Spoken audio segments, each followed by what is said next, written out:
नमस्कार दोस्तों, आज हम चाणक्य नीति के बारे में बात करेंगे। तो चलो स्टार्ट करते हैं। जिसका बेटा बस में रहता है, पत्नी पति की इच्छा के अनुरूप कार्य करती है और जो व्यक्ति धन के कारण पूरी तरह संतुष्ट है, उसके लिए पृथ्वी ही स्वर्ग के समान है। प्रत्येक व्यक्ति संसार में सुखी रहना चाहता है, यही तो स्वर्ग है। स्वर्ग में भी सभी प्रकार के सुखों को उपभोग करने की कल्पना की गई है। इस बारे में चाणक्य कहते हैं कि जिसका पुत्र बस में है, स्त्री जिसकी इच्छा के अनुसार कार्य करती है, जो अपने कमाए धन से संतुष्ट है, जिसे लोभ लालच और अधिक कमाने की चाह नहीं है, ऐसे मनुष्य के लिए किसी अन्य प्रकार के स्वर्ग की कल्पना करना व्यर्थ है। स्वर्ग तो वह जाना चाहेगा जो यहाँ दुखी हो। पुत्र उन्हें ही कहा जा सकता है जो पिता के भक्त होते हैं। पिता भी वही है जो पुत्रों का लालन पोषण करता है। इसी प्रकार मित्र भी वही है जिस पर विश्वास किया जा सकता है, और भार्या अर्थात पत्नी भी वही है जिससे सुख की प्राप्ति होती है। चाणक्य का मानना है कि वही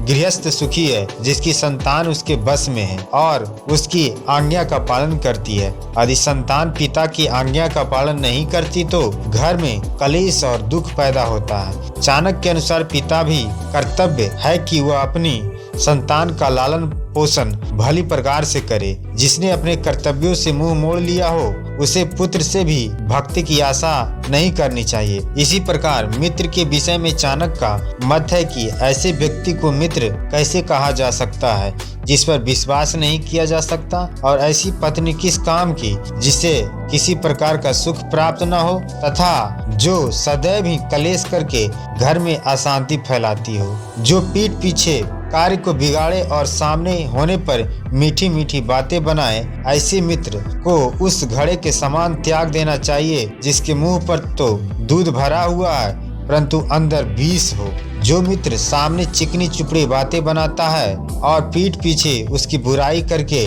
कार्य को बिगाड़ देता हो, ऐसे मित्र को त्याग देने में ही भलाई है। चाणक्य कहते हैं कि वह उस बर्तन के समान है जिसके ऊपर के हिस्से में दूध भरा है परंतु अंदर विष भरा हुआ हो। ऊपर से मीठे और अंदर से दुष्ट व्यक्ति को मित्र नहीं कहा जा सकता। यहाँ तक बात विशेष रूप से ध्यान देने की है कि ऐसा मित्र आपके व्यक्तित्व और सामाजिक वातावरण को भी आपके प्रतिकूल बना देता है। जो मित्र खोटा है उस पर विश्वास नहीं करना चाहिए, और जो मित्र है उस पर भी अति विश्वास नहीं करना चाहिए, क्योंकि ऐसा हो सकता है कि वह मित्र कभी नाराज होकर सारी गुप्त बातें प्रकट कर दे। चाणक्य मानते हैं कि जो व्यक्ति अच्छा मित्र नहीं है उस पर तो विश्वास करने का प्रश्न ही नहीं उठता, परंतु उनका यह भी कहना उचित है कि अच्छे मित्र के संबंध में भी पूरी तरह विश्वास नहीं करना चाहिए, क्योंकि किसी कारणवश यदि वह नाराज हो गया तो सारे भेद खोल देगा। आज बड़े बड़े नगरों में जो अपराध बढ़ रहे हैं, जो कुकर्म हो रहे हैं, उनके पीछे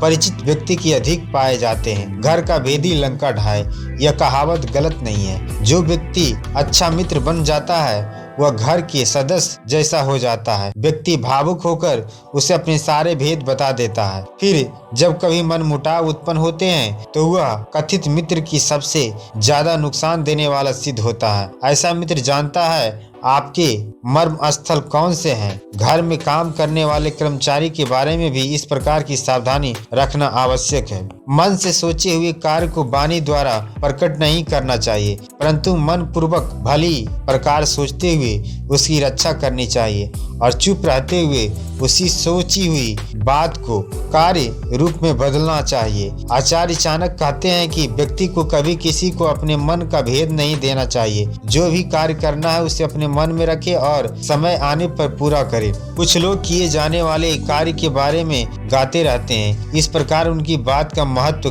कम हो जाता है, और यदि किसी कारणवश वह व्यक्ति उस उक्त कार्य को पूरा न कर सके तो उसकी हंसी होती है। इससे व्यक्ति का विश्वास भी कम होता है। फिर कुछ समय बाद ऐसा होता है कि लोग उसकी बातों पर ध्यान नहीं देते, उसे बेसिर पैर के हाँकने वाला समझ लिया जाता है। अतः बुद्धिमान को कहने से अधिक करने के प्रति प्रयत्नशील होना चाहिए। मूर्खता और जवानी निश्चित रूप से दुखदायक होती है। दूसरे के घर में निवास करना अर्थात किसी पर आश्रित होना तो अत्यंत कष्टदायक होता है। मूर्ख होना कष्टदायक है क्योंकि वह स्वयं को, अपने को और दूसरे को एक समान हानि पहुंचाता है। मूर्खता पिता के समान यौवन भी दुखदायी इसलिए माना गया है क्योंकि उसमें व्यक्ति काम, क्रोध आदि विकारों के आवेग में उत्तेजित होकर कोई भी मूर्खतापूर्ण कार्य कर सकता है, जिसके कारण उसे उसके अपनों और दूसरे लोगों को अनेक कष्ट उठाने पड़ सकते हैं। चाणक्य कहते हैं कि बातें तो कष्टदायक ही, परंतु इनसे भी अधिक कष्टदायक है दूसरे के घर में रहना,